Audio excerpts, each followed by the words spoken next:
Hello, friends, and welcome to Adventures in Pixieland. We are in Bible study. We are in the NIV, and we will be through next year when we do the Old Testament. This year, we're wrapping up the New Testament in these videos. Right now, we are in chapter 18, which is, we're going to do verses 1 through 24 in the book of Revelations. Which we are almost done with. I mean, there's so few pages left. 1, 2, 3.5 pages. Isn't that amazing?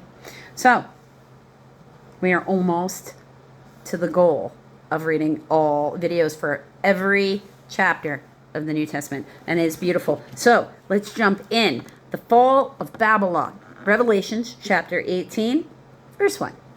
After this, I saw another angel coming down from heaven.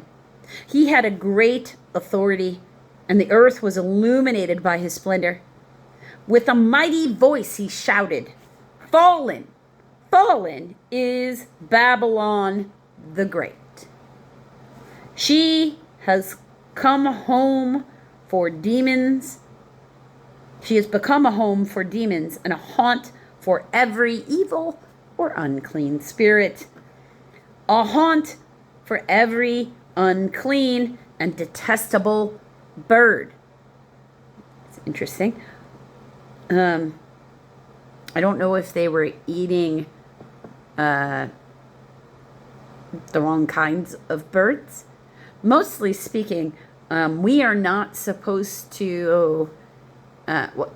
Okay, so I am a meat eater. I apologize out there for any vegan or vegetarian who feels like we're not supposed to eat any meat at all. I understand that all of this would be contrary to your belief system. I am not quite there with you. I don't disagree with your choice. I'm just saying, for me, I haven't gotten to a place where I can be vegan or vegetarian. I do know that meat eaters usually don't eat other meat eaters. They don't taste very good. So maybe I don't know what they were eating, but they were eating a detestable bird, something that is considered unclean or gross. I wonder if they were eating like vultures, because that would be really gross. For all the nations have drunk the maddening wine of her adulteries. Yes, and the kings of the earth committed adultery with her. Yep, this is Astra. They're talking about Astra. It's incubus energy. The merchants of the earth grew rich from her excessive luxuries. Then I heard another voice from heaven say, "Come out of her, my people, so that you will not share in her sins, so that you will not receive any of her plagues." Now, Babylon was a place where they got put in exile for 70 years. But by the time the Apostle John is having this vision, they haven't been in Babylon for a very long time. And in the history of them, they don't end up going back into Babylon after. Babylon gets conquered by the Persian Empire, and it doesn't even exist anymore. Babylon is in the area of the world these days that we would know called Iraq. It's Iraq, depending upon what part of Babylon you're talking about. It's Iraq, Turkey, in that area. Some parts of Iran. Same thing with the Assyrians. It sort of meets right over where the Babylonians are. They don't always exist. They do exist for a certain time period in history together as separate countries. But when Babylon came in and conquered, they did come in and conquer Assyria and a bunch of other countries around it. So, in this case, they're talking about the rituals, and Babylon represents the customs, the rituals, the worship of their pantheon. Remember, no gods before the God. The rest of those really, to me, they're not, I don't even like to call them gods. They're gods. No, they're demons. No demons before God. Got it. Yeah, it makes sense to me. "Come out of her, my people, so that you will not share her sins, so that you will not receive any of her plagues. For her sins are piled up to heaven, and God has remembered her crimes. Give back to her as she has given. Pay her back double for what she has done.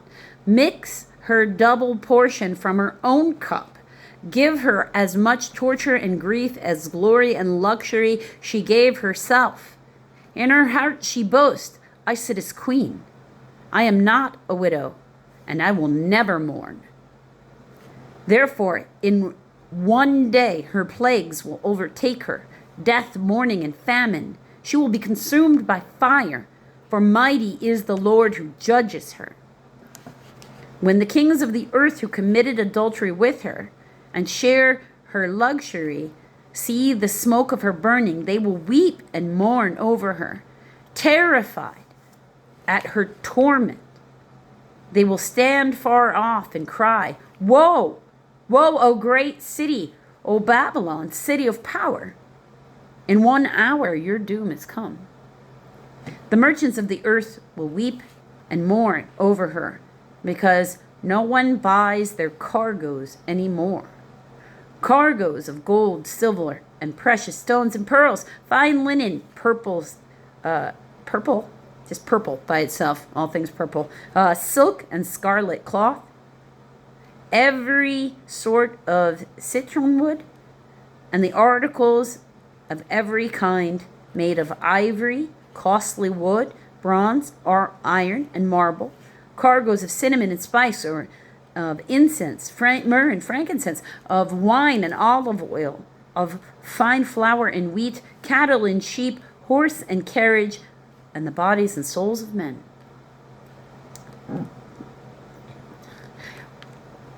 We don't really own our souls to sell them. God owns all the souls. He made all the souls, so he owns all the souls. Like, it's confusing to me, but then, you know, I'm a Christian, so I suppose it would be. Verse 14, they will say, the fruit you longed for is gone from you. All your riches and splendor have vanished, never to be recovered. The merchants who sold these things and gained their wealth from her stand far off, terrified at her torment. They will weep and mourn and cry out, Woe! Woe, O great city, dressed in fine linen, purple and scarlet, and glittering with gold, precious stones, and pearls. In 1 hour, such great wealth has been brought to ruin. Every sea captain and all who traveled by ship, the sailors and all who earned their living from the sea, will stand far off. When they see the smoke of her burning, they will exclaim, Was there ever a city like this great city? They will throw dust on their heads and with weeping and mourning cry out. Those are mourning customs for the culture. Woe! Woe, O great city, where all who had ships on the sea became rich through her wealth. In 1 hour, she has been brought to ruin. Rejoice over her, O heaven. Rejoice, saints and apostles and prophets. God has judged her for the way she treated you. Then a mighty angel picked up a boulder the size of a large millstone and threw it into the sea and said, With such violence, the great city of Babylon will be thrown down, never to be found again. The music of the harpists and musicians, flute players and trumpeters will never be heard in you again. Seems like they're going to sink a city. Because, all this time there's been earthquakes going on, and as I've explained, but land masses only stay on the top of the water where we live, where we can see them, because they're anchored to the ocean floor. So it sounds like something's going to break and fall, which we do have archaeological evidence of happening before, so it's not unheard of. No workman of any trade will ever be found in you again. The sound of the millstone will never be heard in you again. The light of the lamp will never shine in you again.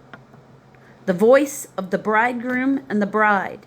You will never be heard in you again. Your merchants were the world's great men. But your magic spell on all the nations were led astray. By your magic spell, all the nations were led astray. This is more. In her was found the blood of the prophets and of the saints and of all who have been killed on the earth.